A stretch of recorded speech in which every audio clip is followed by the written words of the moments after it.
அல்லாஹ்வுடைய கிருபையால் நேற்றைய தினம் ஜுமாவினுடைய அந்த உரையின் தொடர்ச்சியாக இந்த மண்ணிலிருந்து நாம் பெற வேண்டிய படிப்பினைகள் தொடர்பாக அதனுடைய தொடர்ச்சியாக ஒரு மனிதனிடத்திலிருந்து வெளிப்பட வேண்டிய நற்குணங்களின் மண்டை ஒப்பிட்டு இமாம்கள் சொல்கின்ற பொழுது, உங்களுக்கு பணிவு அவசியம், உங்களுடைய பொருளோ பதவியோ உங்களின் செயலோ அதிகாரமோ அழகோ ஆடம்பரமோ எதுவும் உங்களை பெருமை என்கிற ஆடையை கொண்டு உயர்த்தி காட்டிவிடக்கூடாது என்கிற அந்த விஷயத்தோடு நாம் இறுதியாக நிறைவு செய்திருந்தோம். இந்த உலகத்தில் புகழுக்குரியவர்களாக நபி ஸல்லல்லாஹு அலைஹி வஸல்லம் அவர்கள் இருக்கிறார்கள். அல்லாஹ் ஜல்ல ஷானுஹு தஆலா எந்த மனிதருக்கும் எந்த ஒரு நபிமார்களுக்கும் எந்த ஒரு நல்லடியார்களுக்கும் வழங்காத பல்வேறு சிறப்புகளை அல்லாஹ் ஜல்ல ஷானுஹு தஆலா நபி ஸல்லல்லாஹு அலைஹி வஸல்லம் அவர்களுக்கு வழங்கியிருந்தாலும் கூட அல்லாஹ் அவர்களையும் ஒரு அளவான பணிவோடு தான் இந்த உலகத்தில் வைத்திருக்கிறான்.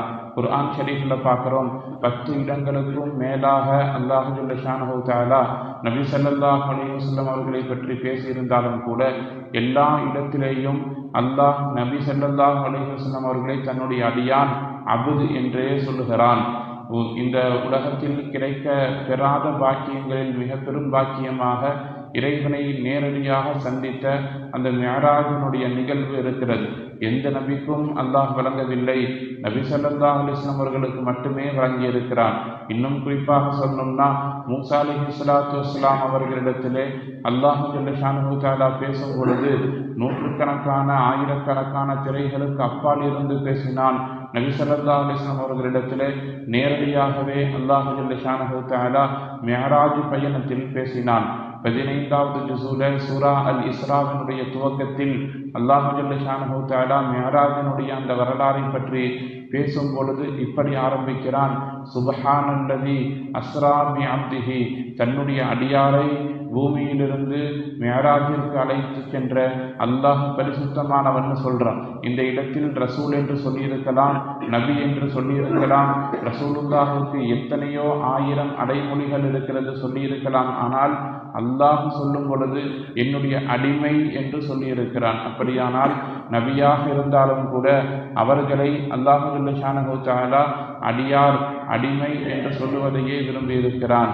அதே போல மிஅராஜுடைய பயணத்தில் நபி ஸல்லல்லாஹு அலைஹி வஸல்லம் அவர்கள் அல்லாஹ்வோடு பேசிய அந்த தருணத்தை அல்லாஹ் குர்ஆனில் நினைவு கூறுகின்ற பொழுது, ஃபஅவ்ஹா இலா அப்திஹி மா அவ்ஹா, தன்னுடைய அடியாரின் பக்கம் அல்லாஹ் ஜல்ல ஷானுஹு தஆலா பேசினான் என்பதை அபுத், அடியார் என்கிற அந்த வார்த்தையை கொண்டே பயன்படுத்தி இருக்கிறான். இப்படி குர்ஆனில் நிறைய இடங்களில் அல்லாஹ் ஜல்ல ஷானுஹு தஆலா நபி ஸல்லல்லாஹு அலைஹி வஸல்லம் அவர்களை என்னுடைய அடியார், என்னுடைய அடிமை, என்னுடைய அடிமை என்கிற வாசகத்தை கொண்டே சொல்லியிருக்கிறான். நபி ஸல்லல்லாஹு அலைஹி வஸல்லம் அவர்கள் புகழுக்குரியவர்களாக இருந்தாலும் கூட அல்லாஹ் ஜல்ல ஷானுஹு தஆலா நபி ஸல்லல்லாஹு அலைஹி வஸல்லம் அவர்களை அடியார் என்று சொல்லுவதையே விரும்புகிறான் என்பதை கலிமா ஷஹாதா கூட நமக்கு போதிக்கிறது. அஷ்ஹது அன்ன முஹம்மதன் அப்துஹு வ ரசூலுஹு என்றுதான் நம்முடைய கலிமாவை நாம் மொழிகிறோம்.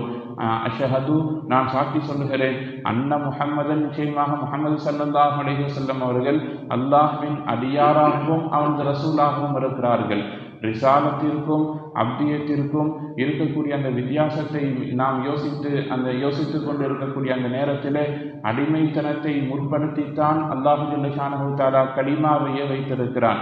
ரசூலுல்லாஹுடைய வாழ்க்கை நெடுகிலும் கூட எல்லா இடத்திலேயும் தன்னை சாதாரணமான ஒரு மனிதனாக, சாதாரணமான ஒரு அடியாராக காட்டிக்கொள்வதில் ரசூலுல்லா ரொம்பவும் ஆசையோடு இருந்திருக்கிறார்கள். சஹாபாக்களோடு சேர்ந்து உட்கார்ந்து பேசிட்டு இருந்தாங்கன்னு சொல்லி சொன்னால், ஒரு நாட்டின் ஜனாதிபதி எங்கே இருக்கிறார் என்று தேடி வரக்கூடியவர்களுக்கு குழப்பம்தான் மிஞ்சக்கூடியதாக இருக்கும். எது நபி எது சஹாபாக்கள்ங்கிறதை யாரும் அவ்வளவு சீக்கிரம் கண்டுபிடித்து விட முடியாது. ஒரு மனிதர் புதிதாக இஸ்லாத்தை ஏற்றிருப்பார், ரசூலுல்லாஹை சந்திக்க வருவார், வரும் பொழுது ஒரு பயத்தோடு வருவார். ஒரு நபியாயிற்று, ஒரு நாட்டினுடைய பிரதிநிதியாயிற்று, அரசராயிற்று என்கிற அந்த பயத்தோடு வரக்கூடிய அந்த நபரை சாந்தப்படுத்துவதற்காக வேண்டி நபி ஸல்லல்லாஹு அலைஹி வஸல்லம் சொல்லுவாங்க, நான் சாதாரணமான ஒரு அடியார், நான் காய்ந்த ரொட்டி துண்டுகளை உண்டு வாழுகின்ற ஒரு சாதாரண கிராமத்தில் வசிக்கக்கூடிய ஒரு தாய்க்கு பிறந்த ஒரு மகன்தான், என்னிடத்தில் நீங்கள் சாதாரணமாக பேசலாம் என்று நபி ஸல்லல்லாஹு அலைஹி வஸல்லம் அவர்கள் சஹாபாக்களிடத்தில் சொன்ன வரலாறும் கூட இப்னு மாஜாவில் பதிவு செய்யப்பட்டிருக்கிறது.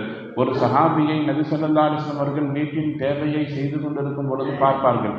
ஆடு அறுத்து அவர் உரித்து கொண்டிருப்பார், ஆட்டை அறுத்து உரித்து கொண்டிருப்பார். அவருக்கு சரியாக ஆடு உரிக்க தெரியாது, தோல் உரிக்க தெரியாது.